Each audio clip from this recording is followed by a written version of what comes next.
Hello, everyone. Today, I would like to give you further information on my story concerning Kuma and the 1st Kansas Colored and the battles that they fought during the Civil War. I would like to begin speaking on their involvement in the Red River Campaign. But before I do that, there were several things that led up to the Red River Campaign even being an option. The first thing is, in 1863, in July of 1863, General Robert E. Lee was severely beaten in Gettysburg, Pennsylvania, and forced to march back to Northern Virginia with his army. Also in 1863, on July 4th, Vicksburg, which was the Confederate stronghold on the Mississippi and key to their supply chain, was taken over by the United States Army with the surrender of it by General Pendleton after days, weeks of bombardment, all cannons for weeks, blowing Vicksburg to pieces.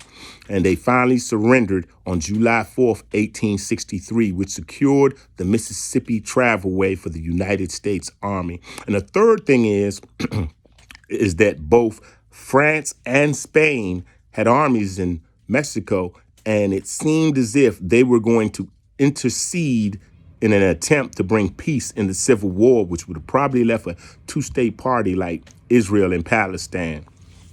So with all those elements, the War Department of the United States decided to go ahead with the Red River Campaign, which was a three-pronged military attack on the Confederacy. The first prong was supposed to be led by General Nathaniel Banks, and he was supposed to come up from Alexandria on the Red River in the Mississippi, and come up the Red River and meet a General Porter, the naval admiral in the Navy, who had ironclad ships. In 1861, the United States Army started developing steel ships. And here we are in 1863, and here they are under the command of General Porter. The two were supposed to meet and go up the Red River to a point where they meet the road to Shreveport. There, General Nathaniel Banks was supposed to take command of the United States Army and drive them towards Shreveport, where he was supposed to meet the third leg of the Red River Campaign, which was the 7th Army Corps, which was in Little Rock, Arkansas, left from Little Rock on its way to Shreveport to meet with General Steele. These two forces were supposed to combine and then push their way into Texas. However, this did not happen simply because General Nathaniel Banks was not a military man. He was a politician, and he had a lot of sidetracks, both physically and politically, that he was on, and he wasn't directly motivated to the mission that he was assigned. So General Banks, he delayed a lot, missed the deadlines, and he got sidetracked with a lot of cotton. Well, anyway, General Banks, after losing time, decided he needed a bigger road to get up the river away from the riverbank. And he ran into one of the people of that state, and they told him of a road that would get him there much quicker. But however, this man happened to be a landowner, and on his land was a whole lot of cotton. So he directed General Banks on a road that turned into a path that stayed a path. So General Banks' army moved north, and they extended over 15, 20 miles in length. Well, anyway, he came north, he met with Porter, and then he kept going north from that trail, and that trail brought him to a place called Mansfield. Once he got to Mansfield, he ran into Richard Taylor. Richard Taylor was the son of former President Zachary Taylor. Richard Taylor and his Confederates severely beat the brakes off of General Banks and his men and forced them to go back south, back down the Red River. And to top it off even further, the Confederates dammed up the river so that the water level would lower, hoping to catch General Porter and these ironclad ships stuck in the mud. Porter managed to turn his fleet around and got back down the Red River, and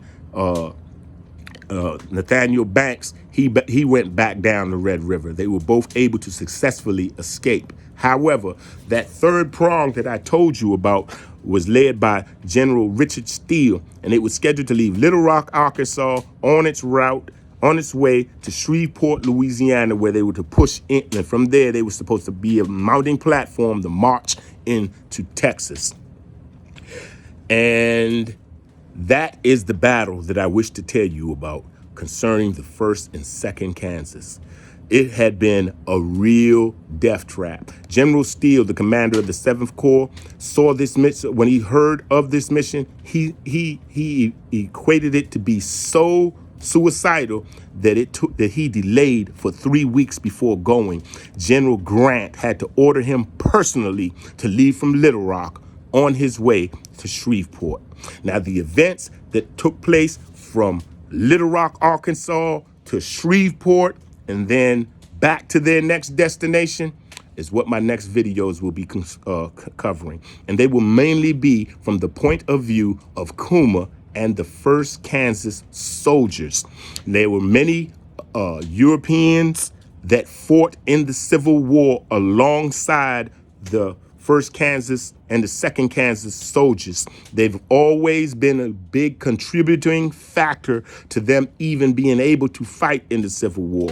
So when I tell you that I'm bringing my next video from the point of view of Coomer, the 1st Kansas Colored, it is because that's what this video is all about. It's about the men of the 1st and 2nd Kansas.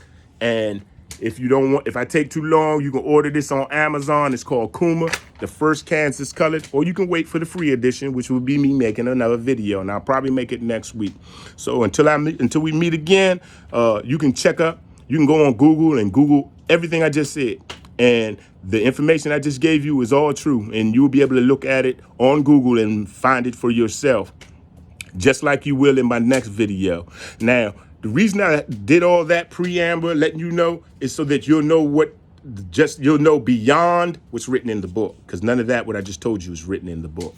But it's very important. So we should all be on the same page with my next video that's coming, and it's going to start with the 1st Kansas Colored leaving from Arkansas.